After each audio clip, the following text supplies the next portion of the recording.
नमस्कार मित्रों, tips with Varsha channel में आपका स्वागत है। एक बालक ने भगवान शिव को ही पेड़ के साथ रस्सी से बांध लिया।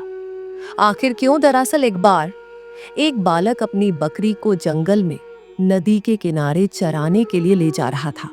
तभी उसने देखा कि एक महान संत अपनी आंखें और नाक बंद कर गहन योग साधना में लीन है। बालक थोड़ी देर तक संत को बड़े ध्यान से देखता रहा। कुछ समय बाद उससे रहा नहीं गया और उसने उत्सुकता से संत से पूछ ही लिया कि वे यह सब साधना क्यों कर रहे हैं। संत ने जवाब दिया, मैं भगवान शिव के दर्शन प्राप्त करने के लिए यह साधना कर रहा हूं। थोड़ी देर बाद संत वहां से चले गए। संत के जाने के बाद बालक ने भी उन्हीं योग्य क्रियाओं को दोहराना शुरू कर दिया। उसने संकल्प लिया कि आज वह भगवान के साक्षात दर्शन करके ही रहेगा। बालक ने अपनी आंखें बंद कर ली और नाक को जोर से दबा लिया। सांस रुकने से उसकी प्राण निकलने की स्थिति आ गई। उधर कैलाश पर्वत पर भगवान शिव का आसन डोलने लगा। शिवजी ने ध्यान लगाया और देखा कि एक बालक उनके दर्शन की लालसा में कठोर तपस्या कर रहा है। बालक के हठ और भक्ति से प्रसन्न होकर भगवान शिव तुरंत प्रकट हो गए। वे बोले, अरे ओ बालक, बस करो। अब तुम्हारी यह तपस्या मैं स्वयं तुम्हें दर्शन देने आया हूं। बालक ने आंखें बंद रखते हुए ही इशारे से पूछा, आप कौन हैं? भगवान शिव ने उत्तर दिया, मैं वही भगवान शिव हूं जिनके दर्शन के लिए तुम इतनी कठोर साधना कर रहे हो। बालक ने आंखें खोली और तुरंत एक रस्सी लेकर आया। क्योंकि उसने भगवान को पहले कभी देखा नहीं था, इसलिए उसे विश्वास नहीं हुआ कि यह सच में भगवान शिव है।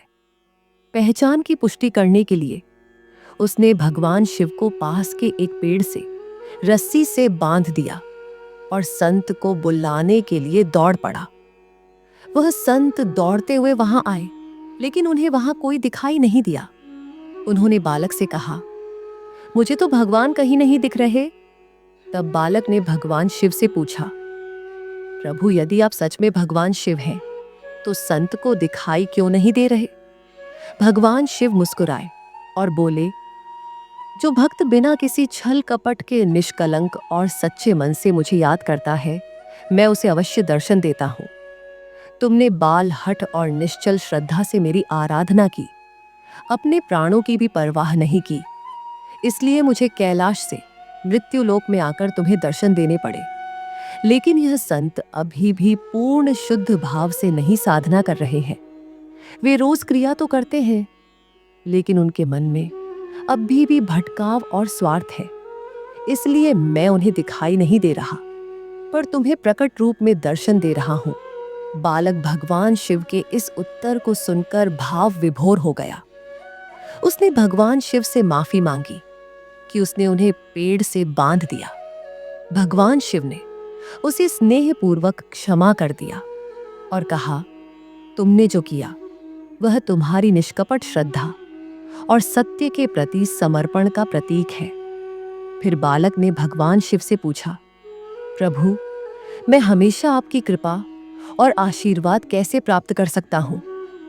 भगवान शिव मुस्कुराए और बोले, सच्चे मन से मेरी आराधना करो, दूसरों की भलाई के लिए कार्य करो और कभी भी स्वार्थ और छल के मार्ग पर मत चलो। जब भी तुम मुझे पुकारोगे, मैं तुम्हारे साथ रहूंगा। इसके बाद भगवान शिव ने बालक को आशीर्वाद दिया और अंतर ध्यान हो गए। संत ने जब बालक से यह पूरी घटना सुनी तो वे अचंभित रह गए। उन्होंने बालक से प्रेरणा लेकर अपनी साधना को और अधिक शुद्ध और निष्कलंक बनाने का संकल्प लिया। उस दिन से वह बालक और संत दोनों जीवन भर ईमानदारी, श्रद्धा और सच्चाई के मार्ग पर चलते रहे। यह कथा हमें सिखाती है कि भगवान को पाने के लिए छल कपट की नहीं, बल्कि सच्चे मन और निष्कलंक श्रद्धा की आवश्यकता होती है। इसके बाद बालक ने अपने गांव लौटकर भगवान शिव के इस दिव्य दर्शन और सीख को पूरे गांव में बताया। गांव के लोग उसकी कहानी सुनकर बहुत प्रेरित हुए। बालक ने गांव वालों से कहा, भगवान केवल हमारे सच्चे मन और भक्ति को देखते हैं। हमें अपने जीवन में हमेशा सत्य, निष्ठा और परोपकार के मार्ग पर चलना चाहिए। गांव के लोग बालक की बातों से प्रभावित होकर भगवान शिव की आराधना और भक्ति में जुट गए।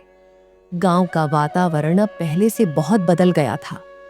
लोग एक दूसरे की मदद करने लगे, झगड़े समाप्त हो गए और सभी में प्रेम और सहयोग की भावना विकसित हो गई। उधर संत ने भी अपने ध्यान और साधना में सुधार किया। उन्होंने अपने स्वार्थ और भटकाव को त्याग कर पूरी निष्ठा से तपस्या करनी शुरू की। कुछ समय बाद भगवान शिव ने उन्हें भी दर्शन दिए और कहा, तुमने अपनी साधना को सच्चे भाव से शुद्ध किया है। अब तुम मेरी कृपा के पात्र हो। संत ने भगवान शिव से आशीर्वाद प्राप्त किया और अपने शिष्यों को सिखाने लगे कि भक्ति में केवल क्रियाओं का महत्व नहीं, बल्कि निष्ठा और सच्चे भाव का होना जरूरी है। उस बालक की कहानी समय के साथ एक प्रेरक कथा बन गई, जो हर पीढ़ी में सुनाई जाती रही। यह कथा लोगों को यह सिखाती है कि चाहे व्यक्ति छोटा हो या बड़ा, भगवान उसकी सच्ची श्रद्धा और भक्ति को अवश्य स्वीकार करते हैं। इस प्रकार बालक और संत दोनों की भक्ति ने अनेक लोगों को जीवन का सही मार्ग दिखाया और भगवान शिव के आशीर्वाद से सबका जीवन आनंदमय और सफल हो गया। इस प्रकार भगवान शिव की कृपा और बालक की निश्चल भक्ति की यह कथा एक अमर संदेश बन गई, जो यह सिखाती है कि ईश्वर को पाने के लिए भक्ति के साथ सच्चाई और समर्पण का होना सबसे महत्वपूर्ण है। सत्य और निष्कलंक भक्ति ही भगवान के साक्षात दर्शन का मार्ग है।